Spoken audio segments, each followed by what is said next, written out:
Hello friends, ओम श्री गणेशाय नमः। जय श्री कृष्ण। आप सभी का स्वागत है आपके अपने यूट्यूब चैनल पर। फ्रेंड्स, आज हम आपको इस वीडियो में बताने जा रहे हैं जलजूलनी एकादशी, जिसे परिवर्तनी एकादशी, पद्म एकादशी, डोल ग्यारस और वामन एकादशी आदि नामों से जाना जाता है कि पौराणिक व्रत कथा, पूजा विधि, शुभ मुहूर्त, महत्व और डोल ग्यारस के दिन किए जाने वाले उपायों के बारे में। फ्रेंड्स, वीडियो शुरू करने से पहले आपसे रिक्वेस्ट है, अगर आप हमारे चैनल पर नए हैं और आपने अभी तक चैनल को सब्सक्राइब नहीं किया है तो प्लीज़ सब्सक्राइब कीजिएगा चैनल को, साथ ही प्रेस कीजिएगा बेल आइकन को, जिससे नए वीडियो से रिलेटेड नोटिफिकेशन आपको तुरंत प्राप्त हो सके। और वीडियो पसंद आने पर वीडियो को लाइक और शेयर जरूर कीजिएगा ताकि सभी भक्तों को इस वीडियो का लाभ प्राप्त हो सके। और कमेंट बॉक्स में जय श्री कृष्णा जरूर लिखिएगा। हिंदू धर्म में एकादशी तिथि का बड़ा महत्व माना जाता है। हिंदू पंचांग की 11वीं तिथि को एकादशी तिथि कहा जाता है। हर महीने में 2 एकादशी तिथि आती है, एक शुक्ल पक्ष में, दूसरी कृष्ण पक्ष में। कृष्ण पक्ष की एकादशी तिथि पूर्णिमा के बाद आती है और अमावस्या तिथि के बाद शुक्ल पक्ष वाली एकादशी तिथि कही जाती है। इस प्रकार साल में 24 एकादशी होती है और अधिक मास होने की स्थिति में एकादशी की संख्या 26 होती है। हिंदू धर्म ग्रंथों के अनुसार भाद्रपद मास की शुक्ल पक्ष की एकादशी को जलजूलनी एकादशी कहते हैं।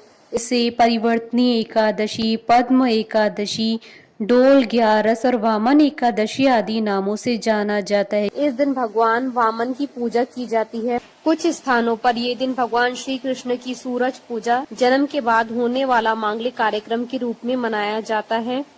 इस एकादशी का उल्लेख पुराणों में भी मिलता है। कहा जाता है कि स्वर्ग के देवी देवता भी इस एकादशी पर व्रत रखते हैं। पद्मा एकादशी को परिवर्तनी एकादशी भी कहा जाता है। भगवान विष्णु चतुर्मास के 4 माह वामन रूप में पाताल लोक में निवास करते हैं। कहा जाता है कि इस दिन भगवान विष्णु शेष शैया पर करवट बदलते हैं। इस एकादशी पर भगवान विष्णु के वामन रूप की पूजा की जाती है। पद्मा एकादशी के दिन दान करने से शुभ फलों की प्राप्ति होती है। इस एकादशी के दिन व्रत रखने से भूमि दान एवं गोदान से भी अधिक पुण्य फल प्राप्त होता है। जो मनुष्य मोक्ष की अभिलाषा करता है उसे पद्मा एकादशी का व्रत अवश्य करना चाहिए। इस तिथि पर भगवान विष्णु के वामन अवतार की पूजा की जाती है। इस व्रत को करने से व्यक्ति के सुख सौभाग्य में बढ़ोतरी होती है। डोल ग्यारस के विषय में एक मान्यता है कि इस दिन माता यशोदा ने भगवान श्री कृष्ण के वस्त्र धोए थे। इसी कारण से इस एकादशी को जलजूलनी एकादशी भी कहा जाता है। मंदिरों में इस दिन भगवान विष्णु को पालकी में बिठाकर शोभा यात्रा निकाली जाती है। भगवान विष्णु की प्रतिमा को स्नान कराया जाता है। इस अवसर पर भगवान के दर्शन करने के लिए लोग सैलाब की तरह उमड़ पड़ते हैं। इस एकादशी के दिन व्रत कर भगवान विष्णु की पूजा की जाती है। शिशु के जन्म के बाद जलवा पूजन, सूरज पूजन या कुआं पूजन का विधान है। उसी के बाद अन्य संस्कारों की शुरुआत होती है। यह पर उसी का एक रूप माना जाता है। शाम के वक्त भगवान श्री कृष्ण की प्रतिमा को झांकी के रूप में मंदिर के नजदीक किसी पवित्र जल स्रोत पर ले जाया जाता है। वहां उन्हें स्नान कराते हैं, वस्त्र धोते हैं, फिर वापस आकर उनकी पूजा की जाती है। इस दिन व्रत किया जाता है। कई जगह भगवान की इस झांकी को देखने के बाद व्रत खोलने की परंपरा है। झांकी में भगवान को पालकी यानी डोल में ले जाया जाता है, इसलिए इसे डोल एकादशी भी कहते हैं। एक मान्यता यह भी है कि भगवान विष्णु इस दिन करवट बदलते हैं। इस बदलाव के कारण से परिवर्तनी एकादशी कहते हैं। देखा जाए तो ये मौसम में बदलाव का भी सूचक है। इस दिन भगवान विष्णु के वामन रूप की पूजा होती है, इसलिए इसे वामन एकादशी भी कहा जाता है। फ्रेंड्स, अब आइए जानते हैं एकादशी के शुभ मुहूर्त के बारे में। हिंदू पंचांग के अनुसार इस बार जलजूलनी एकादशी 6 और 7 सितंबर दोनों दिन है। 6 सितंबर 2022 मंगलवार के दिन जलजूलनी एकादशी स्मार्त व्रत, जिसे गृहस्थ लोग करते हैं, का व्रत रखा जाएगा। और 7 सितंबर 2022 बुधवार के दिन जलजूलनी एकादशी वैष्णव व्रत रखा जाएगा। भाद्रपद शुक्ल एकादशी तिथि प्रारंभ होगी 6 सितंबर 2022 को सुबह 5:54 पर और भाद्रपद शुक्ल एकादशी तिथि का समापन होगा 7 सितंबर 2022 को सुबह 3:04 पर। जलजूलनी एकादशी स्मार्त व्रत के पारण का समय रहेगा 7 सितंबर 2022 को सुबह 8:19 से सुबह 8:39 तक और जलजूलनी एकादशी वैष्णव व्रत के पारण का समय रहेगा 8 सितंबर 2022 को सुबह 6:09 से सुबह 8:39 तक। फ्रेंड्स, अब आइए जानते हैं जलजूलनी एकादशी की पूजन विधि के बारे में। जलजूलनी एकादशी व्रत का नियम पालन दशमी तिथि की रात से ही शुरू करें एवं ब्रह्मचर्य का पालन करें। एकादशी के दिन सुबह स्नान आदि करने के बाद साफ कपड़े पहनकर भगवान वामन की प्रतिमा के सामने बैठकर व्रत का संकल्प लें। इस दिन यथासंभव उपवास करें। उपवास में अन्न ग्रहण नहीं करें। संभव हो तो एक समय फलाहारी कर सकते हैं। इसके बाद भगवान वामन की पूजा विधि विधान से करें। भगवान वामन को पंचामृत से स्नान कराएं। स्नान के बाद उनके चरणामृत को व्रत करने वाला अपने और परिवार के सभी सदस्यों के अंगों पर छिड़के और उस चरणामृत को पिए। इसके बाद भगवान को गंध, पुष्प, धूप, दीप, नैवेद्य आदि पूजन सामग्री अर्पित करें। विष्णु सहस्त्र नाम का जाप एवं भगवान वामन की कथा सुने।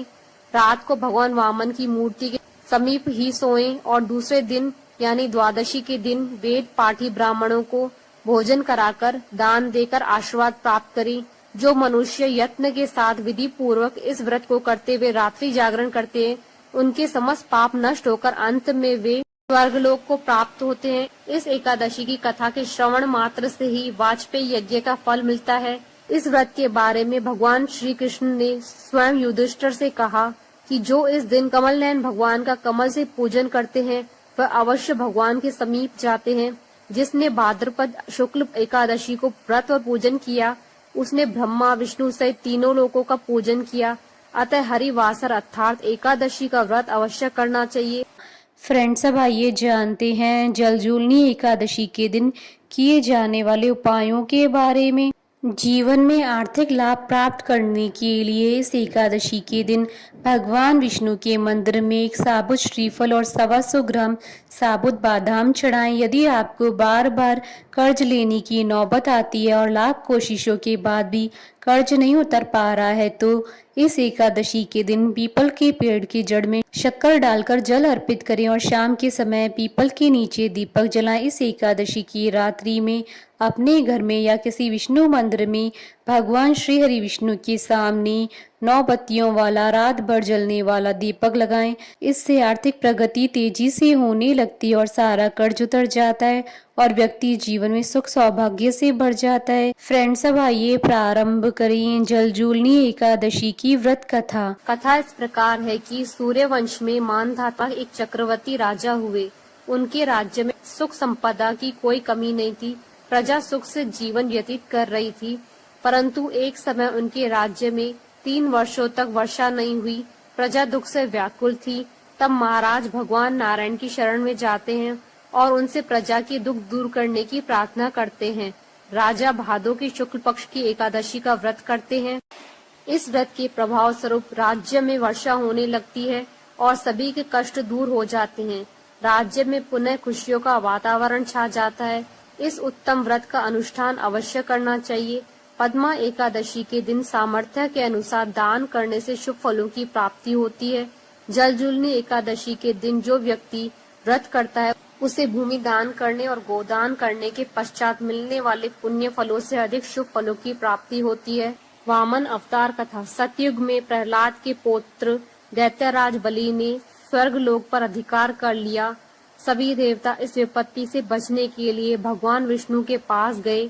तब भगवान विष्णु ने कहा कि मैं स्वयं देव माता अदिति के गर्भ से उत्पन्न होकर तुम्हें स्वर्ग का राज्य दिलाऊंगा।